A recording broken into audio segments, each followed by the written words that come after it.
हमें कुछ दिनों के बाद हमारी चेरी दिखाई जाती है जो कि एक दरवाजा अपने एक ही हाथ में उठा के लेके जा रही थी। तो सब लोग उसको देख के हैरान हो रहे थे। वो सोचती है जिस दिन से हमने ब्रूनल में उन सारे मॉन्स्टर का खात्मा किया है और सोल्जर्स को कैप्चर किया है, तब से सब लोग बहुत ज्यादा कोऑपरेटिव हो गए हैं और वो तो हमारी हेल्प करने के लिए बिल्कुल तैयार थे बिना किसी कंप्लेंट के। इसी वजह से तो पूरा का पूरा ब्रूनल टाउन जल्दी से रिस्टोर हो गया है और जो बाहर का रास्ता था हमने उसको बंद कर दिया है ताकि ज़ॉम्बीज आ ना सके। बॉडीज को हमने क्लियर कर दिया है और ज्यादातर एंट्रेंस हमने सील कर दिए हैं। इसी वजह से ब्रूनल अभी के लिए बिल्कुल सेफ है। तो तब वो वहाँ पुलिस स्टेशन के सामने खड़ी थी, तभी पुलिस स्टेशन में हमारा ईडन था। तो हमारी चेरी सोचती है फिर भी अगर हमें जिंदा रहना है ना तो खाने का इंतजाम और करना होगा क्योंकि अब और सारे लोग भर गए हैं। तो तभी ईडन पुलिस स्टेशन में से कहता है आप यहाँ पर थी मिस चेरी? वो कहती है सर ईडन आप, मैं तो सोच ही रही थी कि आप मुझे ढूंढ रहे थे। वो कहता है आपकी बर्थडे कब है? हमारी चेरी कहती है क्या मेरी बर्थडे? तो ईडन कहता है वो हब गैदरिंग किड एमी, उसने मुझसे कहा कि मैं पता करूं आपको क्या गिफ्ट चाहिए। वेल मैं फिगर आउट कर ही रहा था कि आपकी बर्थडे जल्दी आने वाली है, क्या आपको कुछ चाहिए? तो हमारी हीरोइन कहती है मुझे जो कुछ चाहिए ना मेरे पास वो पहले से है, अनलेस आप आसमान से मेरे तारा तोड़ के लाएं, मुझे कुछ नहीं चाहिए। लेकिन तभी वहाँ पर फिर से फोन की घंटी बजती है तो दोनों पुलिस स्टेशन की तरफ देखती हैं। वो कहते हैं क्या ये एक टेलीफोन है? तो ईडन कहता है मैंने इमेजिन किया है ना, ये सच में फोन की आवाज थी। चेरी कहती है मैंने भी इसको सुना, तो वहाँ पर तो फोन बजी जा रहा था। वो कहती है सर ईडन जरा जल्दी करे ना वरना हम कॉल को मिस कर देंगे। तो ईडन जल्दी से आकर वो फोन कॉल उठा लेता है। वो कहता है हेलो, लेकिन तभी उधर से आवाज आती है मैं ब्रूनल में एक पुलिस को ढूंढ रही हूँ और उसकी आवाज कट रही थी। तो हमारा ईडन कहता है मैं हूँ ईडन डंकन लांचेस्टर ब्रूनल पुलिस से, आखिर आपका नाम क्या, आप किसको ढूंढ रही हैं? तो वहां से आवाज आती है ईडन क्या तुम मुझे सुन सकते हो, ये मैं हूँ अरोरा।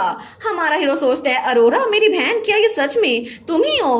तो अरोरा की आवाज आती है बिल्कुल तुम सेफ हो, मैं भी सेफ हूँ, प्रिंस थियोडोर ने मेरी जान बचाई थी। वो कहता है आखिर कैपिटल में क्या हो रहा है, क्या मॉन्स्टर ने वहां पे भी अटैक कर दिया? वो कहती है बिल्कुल कैपिटल में फैक्शंस लड़ रही हैं, क्योस फैला हुआ है, तुम्हारी मदद चाहिए। तो हमारा ईडन बिल्कुल खामोश हो गया था। तो तब दूसरी तरफ अरोरा कहती है तुम्हें कोई ना कोई रास्ता ढूंढना होगा यहाँ आने के लिए, मैं यहाँ पर फ्रीली मूव नहीं हो सकती क्योंकि यहाँ पर वो लोग मुझे पकड़ लेंगे। हमारा हीरो कहता है क्या वो लोग, कौन तुम्हें पकड़ लेगा, तुम किसकी बात कर रही हो? तो चेरी भी फोन के साथ कान लगाती है। वो कहती है ऑफिशियली मैं मर चुकी हूँ, कोई मुझे मारने की कोशिश कर रहा है, लेकिन फिक्र ना करो प्रिंस थियोडोर डिपेंडेबल है, प्लीज सेफ रहना। और तभी कॉल कट गई थी। वो कहता है अरोरा हेलो अरोरा मेरी बात सुनो। हमारी हीरोइन सोचती है हालांकि दरमियान में इंटरफेरेंस थी, आवाज कट कट के आ रही थी, फिर भी ये सब कुछ नावल के हिसाब से हो रहा है। जो पावर स्ट्रगल कैपिटल में चल रही है ना वो प्रिंस थियोडोर और प्रिंस लॉयड के दरमियान थी। ये तो बहुत बड़ी कन्फ्लिक्ट थी जो ओरिजिनल स्टोरी में बहुत देर तक रही थी, तकरीबन 1 साल तक। तो हमारा हीरो तो बहुत ज्यादा उदास हो गया था अपनी बहन की आवाज सुनकर। वो सोचती है ये फिक्रमंद भी लग रहा है। वो कहती है आपकी बहन बिल्कुल ठीक रहेगी, वो क्राउन प्रिंस के साथ है ना आफ्टर ऑल, और अगर आपको कैपिटल जाना है तो आपको जल्दी जाना होगा, कोई मसला नहीं होगा। वो सोचती है इसकी वजह से तो वैक्सीन बन जाएगी। वेल मेरे लिए अच्छी खबर है, लेकिन फिर भी मुझे इतना बुरा क्यों लग रहा है इसके जाने की बात सुनकर? वो कहता है मिस चेरी, लेकिन तभी एमी भागती हुई आती है। वो कहती है लेडी स्वीटनेस हमारे पास एक इमरजेंसी है। तो चेरी कहती है क्या? लेकिन थोड़ी देर के बाद वो लोग फिर से टनल में पहुंच गए थे। तो वहां पे वनीला खड़ी थी। वो कहती है आप आ गई मिस चेरी? हमारी हीरोइन कहती है क्या हुआ मिस वनीला? वो कहती है मैं यहाँ पर हंटिंग करने के लिए आई थी, लेकिन कुछ टाइम बचा था तो मैं थोड़ी सी डिगिंग कर रही थी, लेकिन इसमें ज्यादा टाइम नहीं लगा और एक और पैसेज खुल गया। इसी वजह से मैंने एमी से कहा कि आपको ढूंढ लाए।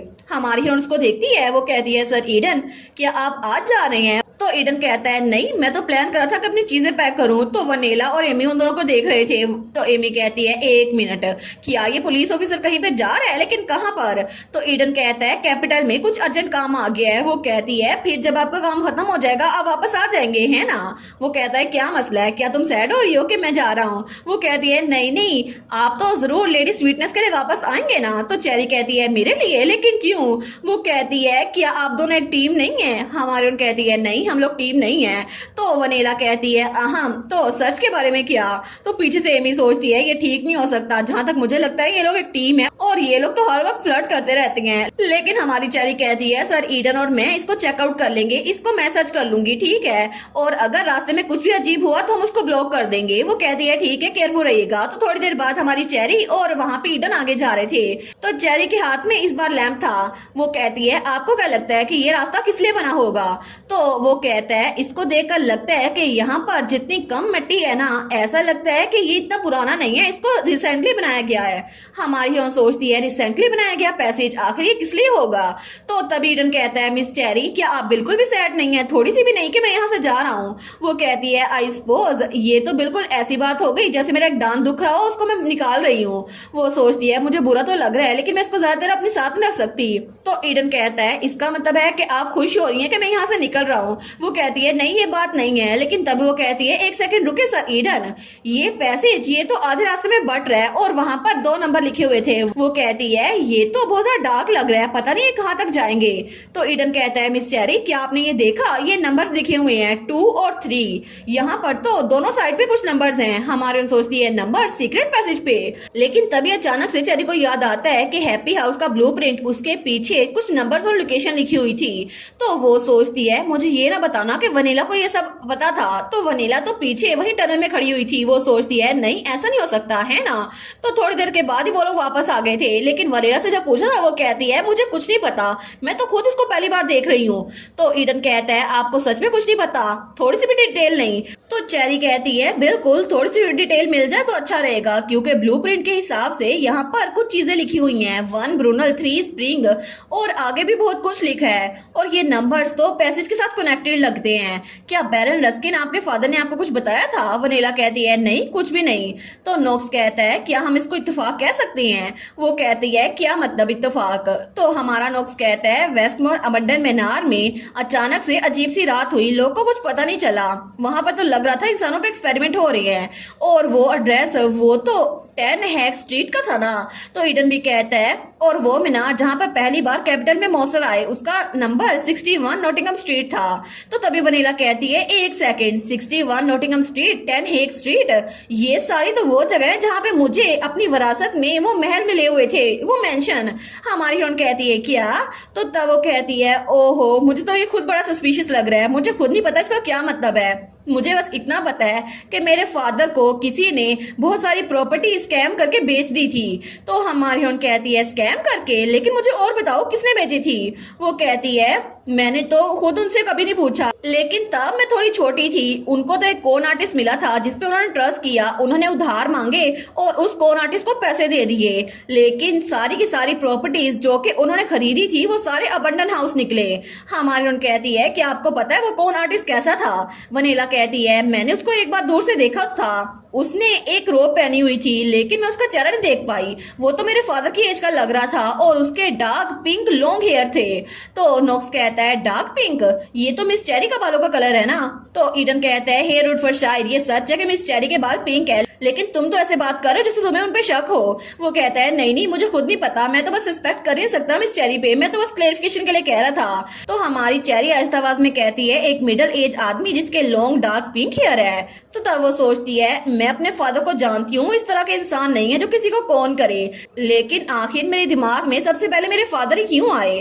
तभी वहां पे विक्टर आते हुए कहता है all right everyone calm down. वो कहता है मिस मनीला क्या आप उस लेटर को नहीं पढ़ेंगे जो आपके फादर ने आपके लिए छोड़ा था। वो कहती है लेटर, अरे हाँ मैं तो भूल ही गई थी, मैं अभी उसको लेकर आती हूँ, मैं सबके सामने पढ़ती हूँ। तो तब थोड़ी देर के बाद वो उस लेटर को लेकर आई थी, तो उसने वो लेटर चेरी को पकड़ा दिया था। तो वो लेटर देते हुए वनीला कहती है मैं तो कर्जों को उतारने में बहुत ज्यादा बिजी थी और फिर दुनिया की ये हालत हो गई, क्या आप इसे मेरे लिए पढ़ सकती है मिस चेरी। चेरी कहती है श्योर। तो वहां पर लिखा था वनीला जिस वक्त तुम ये लेटर पढ़ी होगी शायद मैं इस दुनिया में ना हो, लेकिन मुझे माफ कर देना तुम्हें अकेला छोड़ के जाने के लिए। तुम जरूर सोच रही होगी कि मैंने इतने अबंडन हाउस तुम्हारे नाम क्यों किए हैं, लेकिन जब टाइम आएगा तुम्हें पता चल जाएगा। तब तक के लिए तुम्हें इस मीनार को जो ब्रूनल में है उसको प्रोटेक्ट करना होगा, वो जगह सेंटर भी है और चाबी भी, और तुम्हें सी ग्रेव को ढूंढना होगा, तुम्हें बहुत सा हेल्प मिलेगी, तुम्हें तो स्प्रिंग वाटर को रिक्लेम करना पड़ेगा। ये लेटर शायद डिस्कवर हो जाए इसलिए मैं इसको शॉर्ट रखूंगा। तो वनीला ये लेटर पढ़ के थोड़ा सैड हो गई थी। आगे लिखा था लास्टली। तो हमारी हीरोइन कहती है मुझे लगता है ये आपके लिए लिखा गया है, सिर्फ इसको आप ही पढ़ सकती है मिस वनीला। वो कहती है ठीक है, लेकिन तभी नोक्स कहता है इस लेटर को देखकर लगता है कि बैरन रस्किन को जरूर कुछ पता होगा। हमारी हीरोइन कहती है बिल्कुल, इससे पता चलता है कि मिस वनीला उनको कुछ भी नहीं पता, लेकिन अगर हैप्पी हाउस सच में सेंटर है तो इसका मतलब अंडरग्राउंड पैसेज की बात हो रही है, ये बात सेंस बनाती है। फिर भी हमें नंबर्स का पता नहीं चला, लेकिन उनमें से एक पैसेज ब्रूनल के पुलिस स्टेशन से अटैच है, मतलब वहां पर जो नंबर्स लिखे थे ना वो उस जगह से अटैच होंगे, तो कोई किंटन से और कोई कैपिटल से भी अटैच हो सकता है। नोक्स कहता है लेकिन फिर भी अंडरग्राउंड पैसेज 8 है, तो लगता है हैप्पी हाउस की 8 ब्रांचेज हैं। तो हमारा ईडन भी कहता है अगर हम लोग लकी हुए ना तो हम लोग वेस्टमोर में भी जा सकते हैं और नॉटिंगम में भी। तो नोक्स कहता है अगर ये पैसेज सच में कैपिटल तो कनेक्टेड है तो क्या ये बहुत बड़ा नेटवर्क नहीं होंगे, क्योंकि बाहर से तो इनका रास्ता बहुत ज्यादा लंबा है। तो ईडन कहता है ये बात सच है, अगर ऐसा ही हुआ तो किसी को इसको बनाने में बहुत ज्यादा पैसे लगे होंगे। तो वनीला कहती है मेरे फादर ने तो पहले बहुत ज्यादा कर्जा ले लिया था, उनके पास तो उन चीजों को चुकाने के पैसे नहीं थे, तो आखिर वो ऐसी चीजें कैसे बना सकते हैं। हमारी चेरी कहती है चाहे उन्होंने ये बनाया हो या फिर ना बनाया हो, ये टनल्स ब्रूनल को सिक्योर करने में हेल्प करेंगे। अगर हम इनको अच्छे से यूज करें ना तो ये हमारे फायदे के लिए इस्तेमाल हो सकते हैं। तो चलो अंडरग्राउंड पैसेज को थोड़ा और डिस्कवर करते हैं। तो थोड़ी देर के बाद शाम के वक्त हमारी हीरोइन वहां सोफे पे लेटी हुई थी। वो सोचती है मुझे इसके बारे में बैड फीलिंग आ रही है। जब उसने कहा कि उसके फादर को जिसने ये सारी स्टेट्स बेची थी उनके लॉन्ग पिंक हेयर थे, तो मुझे ऐसा क्यों लग रहा है कि इसके पीछे मेरे फादर हो सकते हैं। लेकिन तभी नोक्स वहां पर आता है, वो कहता है आप क्या सोच रही हैं मिस चेरी। तो चेरी उसको देखती है, वो डर गई थी, वो उठने लगती है, लेकिन चेरी का सर नोक्स की ठोडी में जाकर लगता है और वो अपना सर पकड़ लेती है और वो अपनी ठोडी। तो नोक्स कहता है आप तो सोचो में बड़ी गुम लग रही थी, इसी वजह से मैं हेल्प करने के लिए आ गया और आपसे कुछ पूछना चाहता था। हमारन कहती है वेल मुझे लगता है आपको कम से कम नॉर्मल इंसानों की तरह मुझे बुलाना चाहिए था, ऐसे कौन आता है, डरा दिया आपने मुझे। तो नोक्स कहता है मैं तो अच्छा एक्सप्रेशन बनाना चाहता था। तो हमारन कहती है अच्छा एक्सप्रेशन। तो फिर नोक्स कहता है आपकी वजह से मेरा मिशन पूरा हो गया है। लेकिन चेरी कहती है आप यहाँ पर क्या पूछने के लिए आए थे। वो उसके कान के पास आकर कहता है कि अल्फिनास में कोई हिडन एबिलिटी है जिसका मुझे नहीं पता। हमारी सोचती है क्या इसको पता चल के ये कितना शार्प है। वो कहती है मैं आपको बताने ही वाली थी। नोक्स कहता है क्या उसमें सच में कोई प्रॉपर्टी है। हमारी कहती है ये एक टाइम की वैक्सीन है, मैंने इसको बाय एक्सीडेंट डिस्कवर किया था।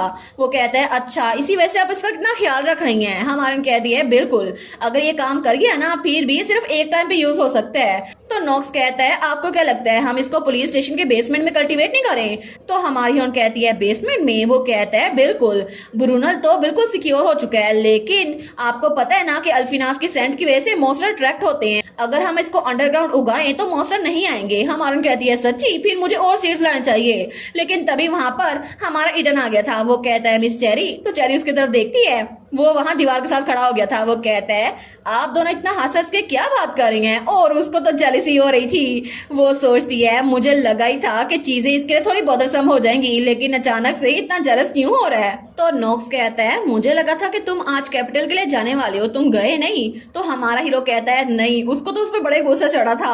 तो नोक्स कहता है क्यों नहीं, क्या तुम यहाँ पर ऐसे ही मिस चेरी को तंग करते रहोगे। वो कहता है मैं यहाँ पर रुकूं या फिर ना रुकूं तुम्हारा इससे कोई मतलब नहीं है, मिस चेरी ने मुझे इजाजत दी हुई है। तो चेरी कहती है बस बहुत हो गया, तुम लोग तो हर वक्त लड़ते रहते हो। वो तो उनको घूर के देखी जा रही थी। लेकिन तब वो कहती है मोर इम्पोर्टेंटली क्या आपको कुछ इंपॉर्टेंट कहना था मुझसे। तो ईडन बेचारा थोड़ा शर्मिंदा हो गया था। वो कहता है वेल हम तो किंटन वाले आदमी को जो हमने कैप्चर किया था ना इंटरोगेट करने वाले हैं, तो मैं आपको लेने के लिए आ गया मिस चेरी। हमारन कहती है सच में, चलो चलते हैं। तो थोड़ी देर के बाद ईडन और चेरी वहां पर आए थे, वहां हैरिसन खड़ा था। वो कहती है हैरिसन मैं आ गई। हैरिसन कहता है मिस चेरी।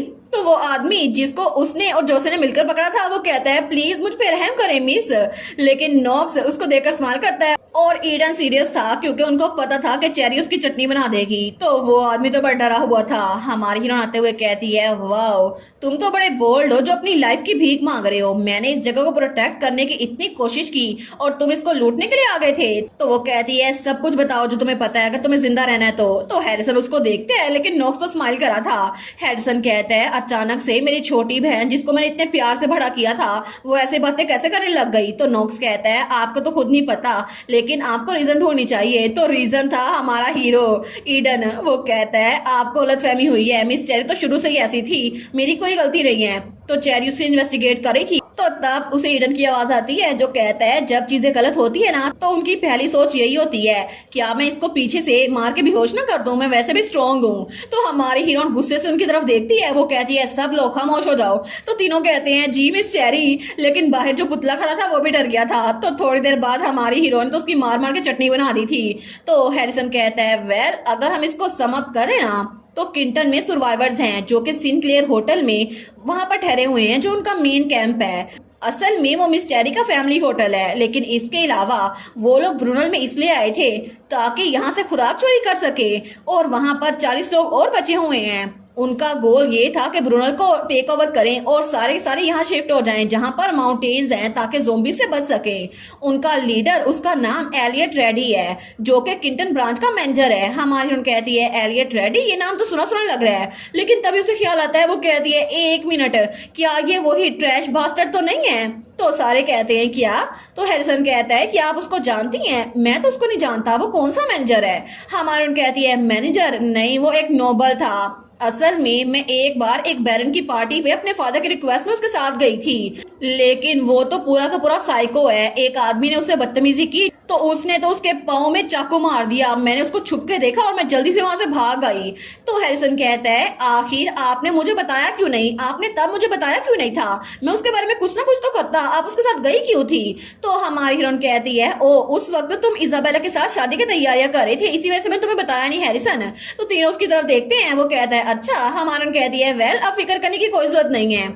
एनीवेज वो तो एक ऐसा इंसान है जो कि मुझे भी नफरत करता था, क्योंकि मैं एक कॉमनर होने के बावजूद अमीर थी, और मैंने सुना था कि किंटन जाने से पहले उसने मिलिट्री में ट्रेनिंग भी की है। लेकिन वो तो बहुत पैथेटिक इंसान है जिसके पास पावर है और उसको अब्यूज करता है। तो हमारी हीरोइन को ईडन घूरी जा रहा था, तो वो कहती है क्या हो गया है, तुम सारे मुझे घूर क्यों रहे हो? अगर कुछ पूछना है तो पूछ लो। उसका तो दिल ही बाहर आ गया था। ईडन कहता है आखिर आप उस आदमी के बारे में इतना कैसे जानती हैं? उसका तो बड़ी जेलसी हो रही थी हमारी हीरोइन के मुंह से किसी और आदमी का नाम सुनकर।